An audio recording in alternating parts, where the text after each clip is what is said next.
Hello everybody, I'm CB Productions, Crispy L Productions 2.0, and today I'm going to show you, all model train fans, how to put unscented premium smoke fluid from Lionel inside your LionChief engine.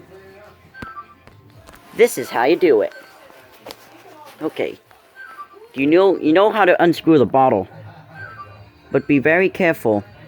Only legacy engines have more drops than LionChief engines. LionChief engines can run out of smoke when they actually are not so fast. Here's what you do.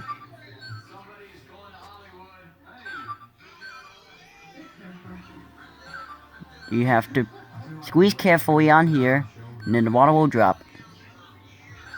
Count the drops as you go. Like this. 1, 2. Make sure you put 2 drops of smoke fluid inside your Lionel LionChief engine. Alright, thanks for watching and please subscribe.